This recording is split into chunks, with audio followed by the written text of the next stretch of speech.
I want you to imagine everything. Not just your home or your job, but your reputation, your friendships, your standing in your community, the very essence of your life built over 25 years. Now imagine it's all gone, evaporated, because of a single, artful, vicious lie told by someone you trusted with your whole heart. That was me, a ghost in my own town. This is the story of how I lost every single thing, how I lived in the ashes of that lie, and how, piece by agonizing piece, I built the trap that would expose them all. Not for revenge, for the truth. Hello. Welcome to Hurt Stories. My name is Cassandra Reed, and for most of my adult life I was the cornerstone. Not the flashy one, never that. I was the one you relied on. In our beautiful, bustling coastal town of Havens Point, I was the director of community development. I sat on the boards of the hospital and the Arts Council. My husband, David, was a respected oral surgeon. Our twin boys, Ben and Sam, were our pride. Our home wasn't just a house. It was a hub, always open, always warm, the site of countless fundraisers, committee meetings, and holiday gatherings. I loved building things, community gardens, literacy programs, partnerships between local businesses and schools. I believed in the architecture of a good life, built on trust and mutual care. My closest friend, my sister in all but blood, was Alara Vance. We met in our 20s, fresh and idealistic. She was the glitter to my glue, charismatic, ambitious, with a laugh that could light up a room. While I worked within the system, she built her own. She founded Vance Consulting, a lifestyle and event firm that became synonymous with elegance and success in our region. I was her unofficial advisor, her sounding board. I connected her with every important person I knew. Her success felt like our shared triumph. Then there was David. We met in college. He was steady, kind, with a dry wit that balanced my earnestness. We built a life of quiet understanding, or so I believed. The first crack, so small I dismissed it, appeared about 3 years before the collapse. David became distracted. He was working later, his phone face down on the table, a new detachment in his eyes. I chalked it up to midlife stress, the pressures of his practice. I doubled down on being supportive, on keeping our home life serene. And Alara was always there, with a bottle of wine and reassurance. "He's just a man, Cass. They go through phases. You're the rock. He'll remember that." The second crack was in my professional life. The mayor, a man I'd considered a friend and ally, began sidelining me on key projects. Important emails would be sent to a steering committee I wasn't on. Contracts for community initiatives I'd authored were being awarded to outside firms. When I confronted him, he gave me a patronizing smile. "We're just modernizing, Cassandra. Some of your ideas, while heartfelt, are a bit provincial for the town's new direction." I felt the ground shifting, but I couldn't see the earthquake. Not yet. It happened on a Tuesday, ordinary. I was in my office at City Hall, reviewing blueprints for the new waterfront park, my passion project, 6 years in the making.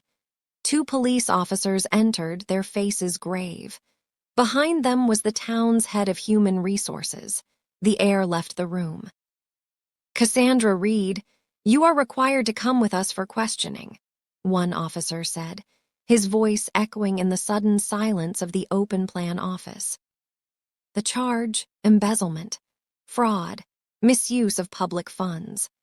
Specifically, the discretionary fund for the Community Development Office, a fund I administered with a council-approved budget. Over $150,000 was alleged to be missing, funneled through dummy invoices to a shell company that, according to the initial investigation, traced back to an account with connections to me. I laughed. It was a hysterical, dry sound. "This is absurd. There's a mistake, a terrible mistake." But the evidence, they told me, was compelling. Digital paper trails, invoices I had supposedly authorized, bank records. It was all a blur of legal terms and numb disbelief. I was suspended on the spot, escorted from the building like a criminal. The news was on the local website before I reached the police station. David was called. He arrived at the station white-faced, not with concern for me, but with a simmering, cold horror. "What have you done, Cass?" were his first words, hissed in the sterile interrogation room. Not "Are you okay?" Not "This is a mistake." His belief in my guilt was instantaneous, a dagger to the heart. The interrogation was a nightmare of confusion. They showed me documents. The signatures were frighteningly good approximations of mine. The invoices were for services vaguely related to my work, consulting fees, software licenses, planning seminars. I denied everything. I demanded my lawyer. When I was finally released on bail, the world had changed. The story was everywhere. Pillar of community accused of systematic theft. My photo was splashed next to words like betrayal and greed. Social media was a furnace of condemnation. Former friends posted vague, wounded statuses about trust. Parents at my son's school crossed the street to avoid me. But the true blow came at home. David had packed a bag. "The boys are at my mother," he said, his voice flat. I can't be near you right now. The lawyer says this looks bad, Cass, really bad. They have evidence." "It's fabricated," I screamed, the first real emotion breaking through the shock. "Someone is setting me up." "Who?" he shouted back. "Who would do this? The police, the mayor, everyone. Paranoia isn't going to help us." It was then I noticed it. On the hall table next to his keys was a silver bracelet, a delicate, twisted design. I'd seen it before. Ilara had an identical one. She joked they were friendship bracelets when she bought them last year. I'd lost mine months ago. A cold, sick understanding began to drip into my veins. "Where did you get that?" I whispered, pointing. He followed my gaze, snatched it up, and shoved it in his pocket. "It's nothing, a gift." "From Ilara." He didn't deny it. He just looked at me with a mix of pity and disgust. "You need help, Cassandra. You're seeing enemies everywhere." He left. The door clicked shut with a finality that echoed through the empty house. In that silence, the pieces began to assemble themselves, forming a picture of such profound, elegant treachery it took my breath away. David's distance. Ilara's constant presence, her knowledge of my work, my habits, my signature. The mayor's sudden coldness. The missing funds from a fund she had often advised me on for event partnerships. They had not just accused me. They had built a prison of lies around me, brick by brick, and sealed me inside.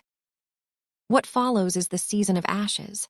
My lawyer, a decent but overworked public defender, was pessimistic. The digital trail was strong. My reputation was destroyed. The town had tried and convicted me in the court of public opinion. I lost my job, officially. The letter came citing gross misconduct. I lost my friends. Silence. Or worse, the few who contacted me did so to extract a confession, to satisfy their own morbid curiosity wrapped in faux concern. I lost my community standing. I was a ghost, haunting my own life. Grocery shopping was an exercise in humiliation, in enduring stares and whispered conversations that died as I passed. But the most profound loss was my family. David filed for divorce, citing irreconcilable differences, and in the filings, heavily implying the financial charges as a factor of moral failing. He sought full custody of our sons. The family court, aware of the criminal case, granted him temporary custody. My access was supervised at a family services center. Seeing Ben and Sam there in that beige, soulless room was an agony I cannot describe. They were 15, confused, angry. They'd heard the stories at school. Their father's narrative was simple. Mom made a terrible mistake, a crime, and now we have to be safe. "Did you really steal the money, Mom?" Sam asked, his eyes, my eyes, filled with a pain I'd have given my life to spare him. How do you explain a conspiracy to your child? No, my love, I didn't. Someone is lying, I will prove it. But the proof felt impossible. I was alone, broke, and drowning in legal bills. I moved into a one-room apartment over a garage on the outskirts of town, paid for by what little I had left from a small personal savings account David didn't know about. I took a job as a night cleaner at a corporate office park, under a different name. It was the only work I could get. Cassandra Reed was toxic. During the day, I slept. At night, I cleaned empty, echoing offices. The rhythmic hum of the vacuum and the smell of industrial cleaner became my world. It was in that sterile silence that my grief hardened into something else, a cold, diamond-sharp resolve. I had to become a detective, a forensic archaeologist of my own ruin. My plan was not born of genius, but of desperation. I had one advantage: they thought I was broken. They believed their lie had worked perfectly. Arrogance makes people careless. I started with what I knew. The embezzlement scheme was digital and required access. Access to my work computer, to the city's financial system, to my email. David had occasional access to my home office computer, but not to the city's systems. Alara had been in my home countless times, but also no official access. The mayor had administrative oversight, but not the granular ability to forge invoices in my name. There was a fourth player. There had to be someone in the IT department at City Hall. I remembered a man, Liam, in the IT section. Quiet, competent, perpetually overlooked. Alara had hired his small firm the year before to upgrade the systems at Vance Consulting. I'd made the introduction. A connection. Using the public computers at the library, I began a deep, cautious dive. I created anonymous email accounts. I studied basic digital forensics. I learned about metadata, IP addresses, invoice templates. My cleaning job became my cover and my research station. While cleaning the offices of a tech startup, I'd listen to the young programmers talk about cybersecurity, data trails, and encryption. I absorbed it like a sponge. I also began a physical investigation. On my days off, I would take long walks past our old house, now just David's. I noted routines. I saw Alara's car there often, late into the evening. I took grainy, long-distance photos with a cheap burner phone. It wasn't proof of a conspiracy, but it was proof of the affair, which was the emotional bedrock of the betrayal. The key was the money. The $150,000 had to go somewhere. It couldn't just vanish. A shell company would have a bank account. That account would be controlled by someone. One night, while cleaning the office of a suspiciously negligent accountant who left far too much paperwork in his recycling, I found a gold mine. Discarded draft documents for setting up limited liability companies, LLCs, in our state. I took them home. They were a roadmap. I cross-referenced the names of the LLCs mentioned in my charge sheets with the state's publicly accessible business registry. The listed agent was a law firm I didn't recognize. But the registered address was a P.O. box in a town 30 miles away. It was a thread, a tiny, fragile thread. My biggest risk and my eventual breakthrough was reaching out to Liam, the IT man. I couldn't be Cassandra. I created a persona. Anya, a freelance journalist writing a piece on municipal cybersecurity based on the scraps of knowledge I'd gleaned from cleaning. I contacted him through his professional website, asking for an anonymous interview about system vulnerabilities.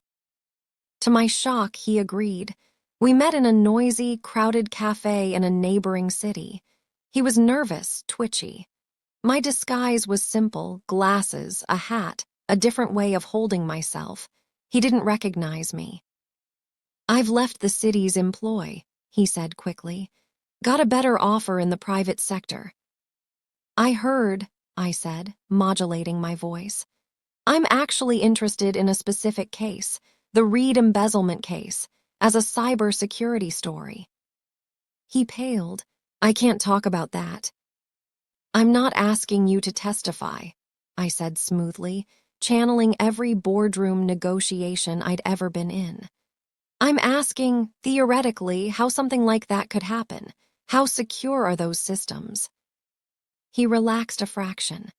Theoretically, the human element is always the weakest link. Credentials can be borrowed. If someone has physical access to a logged-in workstation, or if they have the right admin privileges, a supervisor, for instance. The mayor has those privileges. Yes, and he can delegate them temporarily. To an outside contractor, perhaps, for a system upgrade. Liam's eyes widened. He stared into his coffee. I think I've said too much. You've said just enough, I whispered, leaning in. Liam, I know Alara Vance hired you. I know you did work for the city, and I know you're scared. I took a monumental risk. I'm not a journalist, I'm Cassandra Reed. He jerked as if electrocuted, looking around wildly. Oh, God, no, I can't. You already have, I said, my voice low and steady. I am not here to threaten you. I am here to give you a chance. They used you. They will discard you. When this unravels, and it will unravel, you will be the fall guy, the outside contractor, the one with the technical know-how. They will say you acted alone or that I bribed you. They will bury you to save themselves. I saw the truth of it hit him. His face crumpled. She said it was just a prank. A way, too, to shake things up, to expose bureaucratic inefficiency. She said the money would be returned.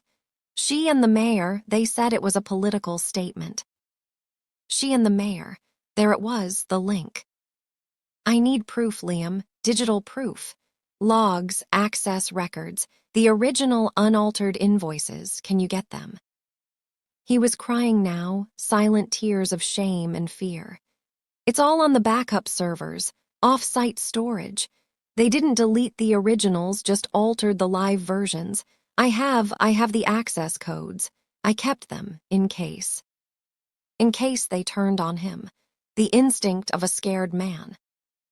We made a deal. He would get me the data.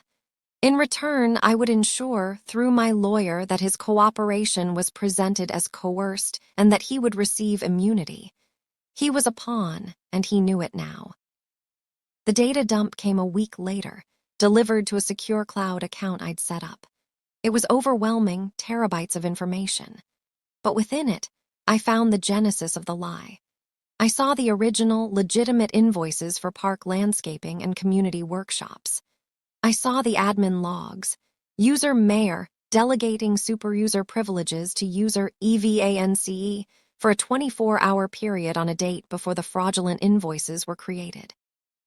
I saw the digital fingerprints of the document edits. Metadata showing the fraudulent invoices were created on Alara's personal laptop, saved to a cloud drive registered to her, and then uploaded to the city system from an IP address at her office. It was a map of the conspiracy. Alara, with the mayor's access, created the forgeries. The mayor had the authority to approve the payments and cover the audit trails. David's role was simpler, more human. He was the distraction, the emotional wrecking ball, and the beneficiary of a marriage he'd grown tired of. The money I traced through a labyrinth of transfers Liam helped decipher had been split. Some to fund Alara's floundering business, a fact she'd hidden from everyone. Some to the mayor's re-election fund, and a sizable chunk to an account in David's name, disguised as a consulting fee for dental infrastructure planning. They had not just framed me. They had funded their new lives on the ruins of mine. I didn't go to the police. Not yet. The local police had been all too happy to believe the easy story. I went to the state attorney general's office, white-collar crime division. I packaged my evidence like a prosecutor.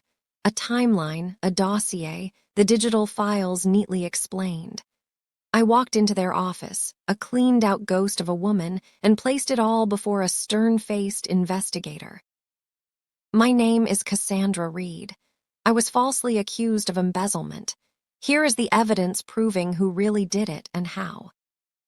The investigation that followed was quiet, thorough, and seismic. It took 6 months. I continued to clean offices. I continued to visit my sons in that beige room, but now I could say with absolute certainty, the truth is coming. Wait for it. The collapse, when it came, was a coordinated strike. Arrest warrants were served at dawn. The mayor was taken from his home in handcuffs, his face a mask of stunned outrage for the cameras that, somehow, just happened to be there. Alara was arrested at her sleek downtown office, mid-meeting with a client. The video of her, perfectly coiffed and screaming about her lawyer, went viral. David was arrested at the surgical center. His disgrace was professional and absolute. My exoneration was front-page news. A grand conspiracy, officials and businesswoman frame community leader. The story had everything: sex, power, money, betrayal. But for me, it was not a victory lap. It was a salvage operation. The criminal charges against me were dropped with a full, public apology from the state. I sued the city, the mayor, Alara, and David for wrongful prosecution, defamation, and emotional distress. The settlements were substantial, but no amount of money could give me back those 2 years in the wilderness of despair. The most important work was with my sons. The truth was a wrecking ball to the narrative David had built. There was anger, confusion, and a profound sense of betrayal toward their father. Our healing is ongoing, a daily practice of honesty and therapy. They live with me now, in a new home by the sea, a home free of the ghosts of the old one. David, Alara, and the mayor pled guilty to a host of charges: fraud, conspiracy, perjury. They received prison sentences. Their fall was as complete as mine had been, but deserved. So why am I telling you this? Not for sympathy, and not to celebrate that they got what they deserved. That's a hollow satisfaction. I'm telling you this because I learned something in the abyss. We live in a house of cards built on our reputations, and a lie, wielded with precision by those who know where the load-bearing walls are, can bring it all down. It nearly killed me. Not literally, but it killed the woman I was. The woman who emerged is different. She knows that the world is not fair. She knows that trust is a precious, fragile thing, and that sometimes the people closest to you hold the knife with the surest hand. But she also learned this, that you are stronger than you know, that the truth has a weight and a persistence that lies do not. Lies are intricate, beautiful castles made of smoke. They require constant tending, constant agreement. The truth is the ground. It is hard and cold, and you have to dig for it sometimes, but it is always there, waiting for you to find it. I lost everything because of a lie. My currency for survival became patience, observation, and a relentless, quiet gathering of facts.